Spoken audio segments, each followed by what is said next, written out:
16th century England, a country caught in a web of social and economic upheaval.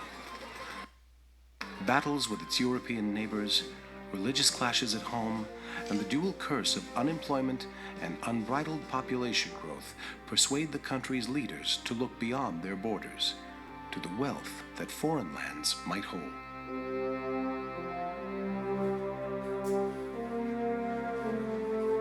Spain was the #1 power in Europe. It derived much of its power from the wealth that it extracted from the Americas in gold and silver, which paid for the expansion of the Spanish Navy and paid for the largest army in Europe. Now, of course, this was very alarming to other Europeans who didn't want to get absorbed into the Spanish Empire. And among the people that it alarmed were the English. So England, spurred on by the Reformation, by the sense that they were the great leaders of the Protestant cause, wanted to, or at least the leaders of England wanted to see England take its place as a nation rivaling Spain, and they thought the way to do that was through an American presence. But given their economic plight, how could England expect to compete for lands in North America? Now, the English were a relatively small, weak, and relatively poor country when we compare it to Spain in the 16th century. But they benefited from having some quite resourceful leadership and from having, in particular, some very resourceful shipbuilders and sea captains. And they set out to take advantage of their assets to try to weaken the Spanish Empire, which meant, by engaging in piracy, to plunder Spanish seaports in the Americas and to seize Spanish ships on the high seas. Not too many years earlier, the French launched a similar effort when they established a pirate base along the east coast of Florida. Now, this was a great location because it's right along the Gulf Stream and it's along the main route of Spanish shipping that's coming out of Havana in Cuba. And it's really the presence of this French pirate base that inspires the Spanish to permanently occupy Florida as a preemptive operation to try to keep other Europeans out. So the Spanish sent an expedition under Menendez, which wiped out the French settlement, and then they replaced it with their own nearby fortified settlement, which had become St. Augustine, Florida, which is the oldest permanent European settlement within the bounds of the United States. Now, the other place that the French went was much farther to the north, and this was into the St. Lawrence Valley of Canada and along the coasts of the maritime provinces. It's a lot farther away from Spanish power, which is down in the Caribbean. And the French found that the native peoples of Acadia and of Canada were willing to trade with them, which meant that the French relationship with the Indians starts out in a very different manner than the Spanish relationship with the native peoples of the Caribbean or of Mexico. The French were beginning to establish in the St. Lawrence. That is, a connection to a lucrative fur trade that was run by the Indians. All of the connections were made by Indians. In fact, the first initiative in setting up the trade, the Indians approached the French, not the other way around. And that required very little in the way of capital investment. You go to America, you pick up your product, you offer the trade goods in exchange, and then you take it back to Europe. By now, another sea power, the Dutch, also joins the race for territory and riches. And the Dutch were a relatively small and a relatively recent country, established by a revolution against Spanish rule.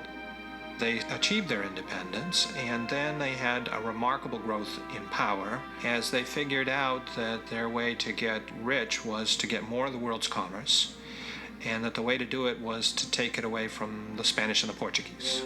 And so they established a presence in what's now Indonesia. They founded a settlement in Cape Town at the tip of South Africa. And in the course of building this empire, they also picked up their colony along the Atlantic seaboard that they call New Netherlands. So the important thing to bear in mind is that the New Netherlands was then a relatively small and not particularly prosperous part of this overstretched empire. With multiple nations already vying for a foothold in North America, England enters the fray. Here was this land, and everybody wanted to claim it. And one of the things you wanted to do was to defame other people who had claims.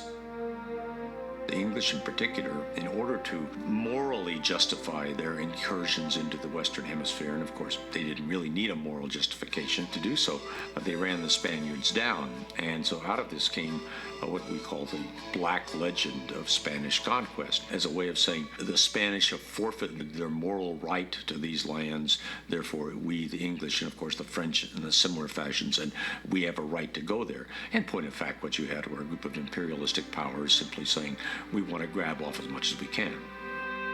Queen Elizabeth's way of operating was essentially to put resources into the hands of people who could carry out national policies, so that Raleigh actually received a great deal of wealth, indirect and direct, as a result of royal largesse. I think to some extent with the understanding that this would be used to foster overseas enterprises like colonization. Initially, Sir Walter Raleigh chooses Roanoke, low-lying land on the Virginia coast, as his base of operations.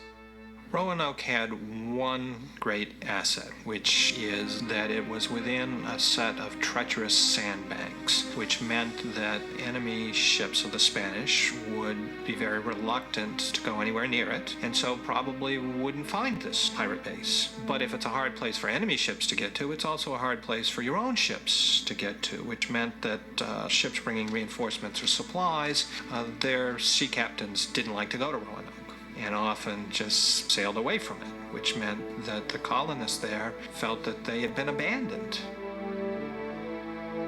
Roanoke was a terrible place to put a colony because it's not very productive land. It's basically sand, has very, very limited water supply, and you're really dependent on rainwater. And it was chosen for the wrong reasons. It was chosen in order to aid privateering.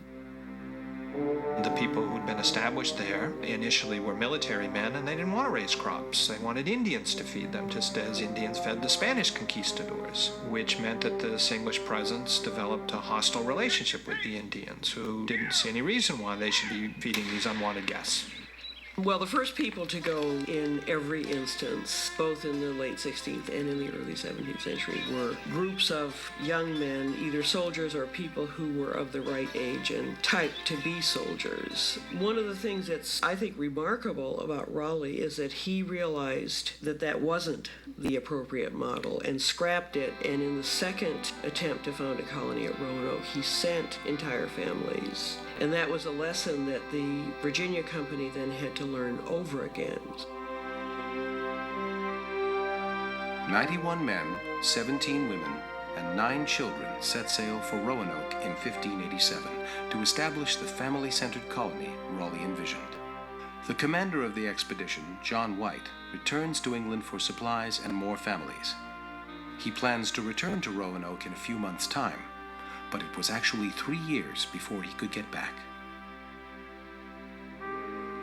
We let fall our grapnel near the shore and sounded with a trumpet a call, and afterwards many familiar English tunes of songs, and called to them, friendly, but we had no answer. At my departure from them in 1587, I will them that if they should happen to be distressed in any of those places, that they then should carve over the letters or name a cross in this form. But we found no such sign of distress. We passed toward the place where they were left in sundry houses, but we found the houses taken down, and the place very strongly enclosed with a high palisade of great trees, very fort-like. And one of the posts at the right side of the entrance had the bark taken off, and 5 foot from the ground in capital letters was graven C-R-O-A-T-O-A-N, without any cross of sign of distress. From thence we went along by the waterside, toward the point of the creek to see if we could find any of their boats, but we could perceive no signs of them. Presently, Captain Cook and I went to the place which was in the end of an old trench, where we found 5 chests that had been carefully hidden of the planters, and of the same chests 3 were my own, and about the place many of my things, spoiled and broken. This could be no other but the deed of the savages, who had watched the departure of our men, and as soon as they were departed, digged up every place where they suspected anything to be buried. When we had seen in this place so much as we could, we returned to our boats and departed from the shore towards our ships with as much speed as we could. There is not a trace of the families White had left on Roanoke Island. And to this day, we're not certain what became of them. A return expedition that went to look for them found no signs of violence, so it doesn't seem that they were wiped out in an Indian attack, but it may be that they went a little to the north and lived among Indians in the Chesapeake Bay region. But what ultimately became of these people, we still do not know. Did the Roanoke colony have a chance of succeeding? And I think there was every prospect for Roanoke to have been a successful colony. The reason why it failed ultimately was because England got involved in a war with Spain. The fleet that Raleigh at least says he had gathered to go to Roanoke with fresh colonists and fresh supplies was diverted to the defense needs of the nation. And then following that, there was a prolonged war until the end of Queen Elizabeth's reign in 1603. Roanoke isn't so much, I think, a failure on the American side, it's a failure on the English side. England is finding, as other countries, that establishing a presence in North America has its challenges. One major change going at the beginning of the 17th century is that London is starting to get interested in overseas colonies, and that means that London merchants are willing to invest in it. And that by now they have invented something very close to the modern corporation, where you can buy shares, pool the resources of a lot of different people, and the Virginia Company Charter of 1606 is the first major example of that. They do raise an enormous amount of money, several £100,000 in 20 years' time, and they do just barely manage to get a colony which survives all of the trials of those first couple of decades. What we think of as colonization is incredibly expensive, and England was poor enough that all such enterprises had to be done by private enterprise. So I think what they were hoping for was a trading post, or a post for privateering and other kinds of activities. It's what the French were beginning to establish in the St. Lawrence. Colonization was something that they went into when they found that there was no other way to have an American presence and make it pay. And I think they did it reluctantly. The London Company's second colony is established at Jamestown, an inland location they think will be easier to defend. If you were to look at the very early phase of migration, the migration to the Chesapeake, there are some people whom John Smith, for instance, called adventurers and footmen, guys with and I do mean guys, with an eye on the main chance. People who wanted to make a quick kind of buck, get in and out. With any luck, they would be able to find gold or some other kind of immediately extractable substance. Some of the leading colonists were the younger sons of gentry and nobility families who wanted to secure wealth and status in a new world, which they were not going to get in the old world because that was going to go to their older brothers. And you can see in Jamestown, they spend the first decade trying to get by without sending large numbers of people. And then it's only when that clearly has failed that there's no treasure immediately to be picked up. I mean, you can't sell enough sarsaparilla or sassafras to make this kind of connection pay, that they began to think in terms of setting up true communities or colonies of people in America from the old world. The London Company, now calling itself the Virginia Company, obtains a new charter in 1609 and offers incentives to anyone willing to migrate. 600 people, among them women and children, depart for Virginia in the spring. Many of the colonists were indentured servants who couldn't pay their way across the Atlantic, who entered service for a period of several years in order to pay their way in the hope of attaining some kind of economic security.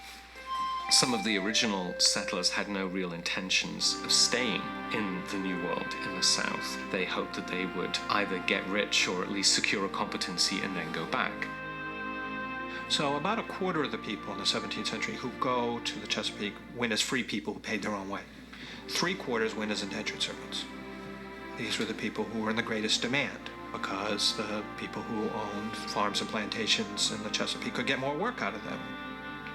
The assumption was that because this was primarily an economic enterprise, that male workers would be preferable to female workers, and so the gender ratio was very skewed at first, 6 men for every 1 woman. Also, these would be the people who would be more willing to take the risk, the considerable risk of going across the Atlantic and living in this new colony. A gamble that a lot of them lost. We could say that before 1650, most of them lost. They didn't live long enough to become free. There's a letter by a man named John Freethorn who was sent by his parents as a servant to Virginia, which has been preserved in the Virginia Company records, in which he essentially says, if you had known what you were sending me into, you would not have sent me here. Sort of basically, get me out of here.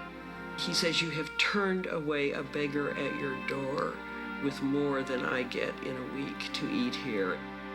The South was a death trap. I mean, people were dropping like flies during the first few years. And at one point, things got so bad, both from the point of view of disease and from the point of view of their suffering from malaria and other diseases, that one winter over half of the colonists died. And there is some evidence to suggest that people were digging up corpses and eating them, and things got pretty bad. Within 10 days, scarce 10 among us could either go or well stand. Such extreme weakness and sickness oppressed us. And thereat none need marvel, if they consider the cause and the reason, which was this.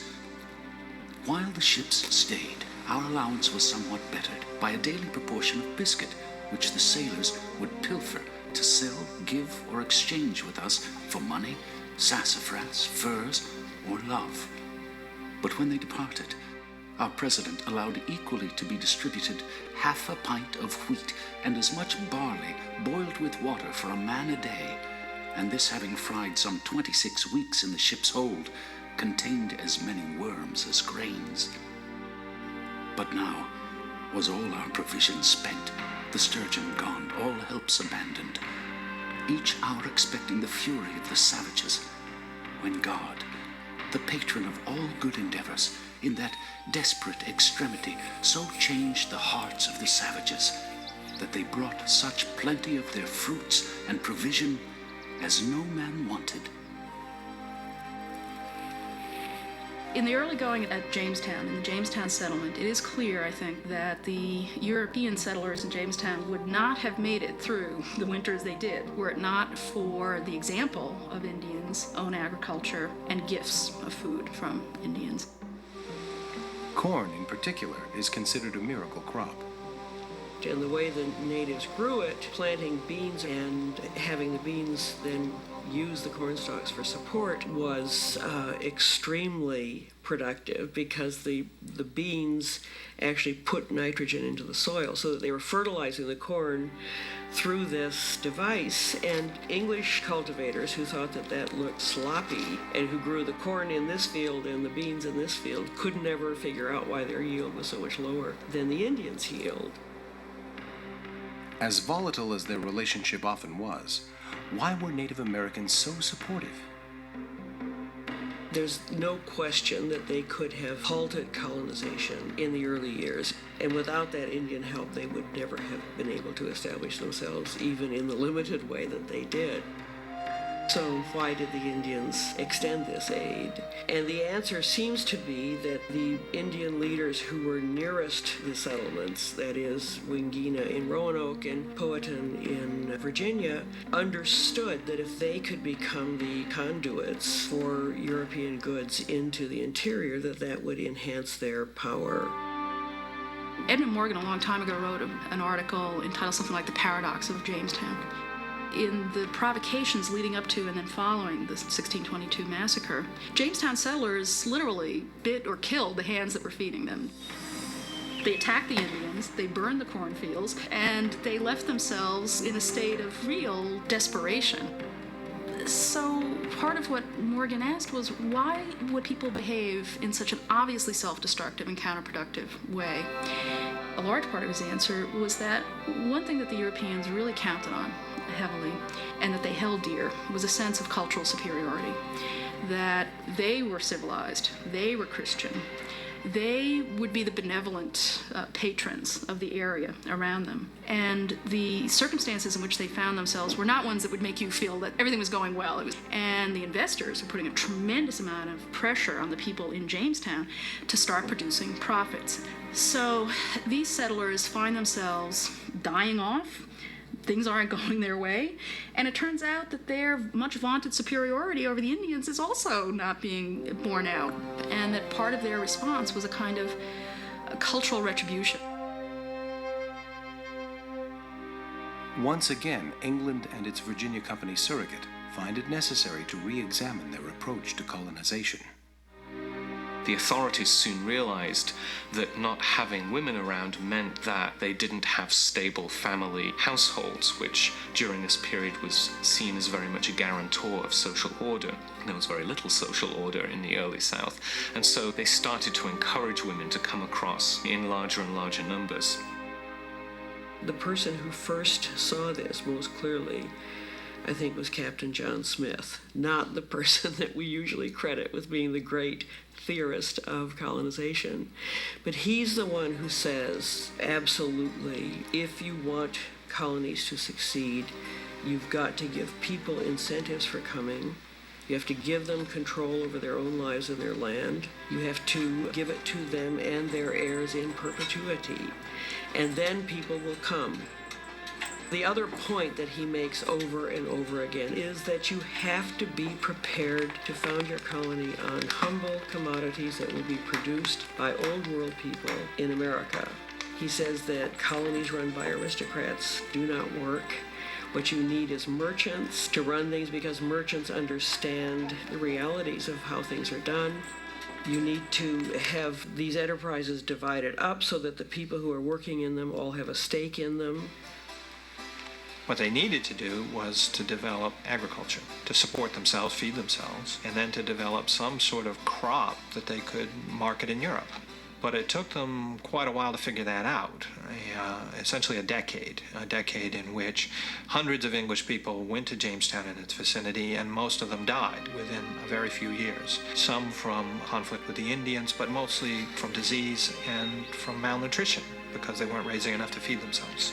And it's really only in the 16 teens that they succeed in raising enough food to feed themselves, in the form primarily of corn and of pigs. And they raise tobacco, which they discover is a crop that will thrive in the hot and humid summers of the Chesapeake, and a crop that had quite a high value in Europe. And that too is ironic, because at the very beginning they didn't really want to grow tobacco. That required work, which they were not always so thrilled with. And the company and the crown didn't particularly approve of the planting of tobacco. They wanted these guys who worked for them to do other things. And James I wrote a tract against tobacco, condemning tobacco, the stinking weed, or whatever he called it. So ironically, the one thing that turned out to be extremely successful, even that they didn't take advantage of it at the very beginning. If you start Virginia history in about 1619, the Virginia Company was reorganized at that point. The headright system is instituted so that people are given land in exchange for funding servants coming over for periods of servitude, after which they will be free then to also set up for themselves. The English people began to understand how it has to be done, if it's to be done at all. Colonists are granted the full rights of Englishmen, and even a share in self-government. The House of Burgesses, a forum of elected representatives, meets for the first time in the summer of 1619. But despite these efforts, James I revokes the Virginia Company's charter in 1624, and Virginia becomes a royal colony. That actually made things better for the people who lived in the colony. Some of the financial pressures eased off a bit, and by then they were beginning to reap the benefits of the tobacco crop and some further recruitment. So things actually did get better after that. But as I said, the true stability, you don't see the evidence of really great stability until much later in the century, 1680s, 1690s. It's only at the very turn of the century that the population begins to reproduce itself naturally. And so the Royal Colony of Virginia, that began as a pirate base in 1585, enters a period of greater stability.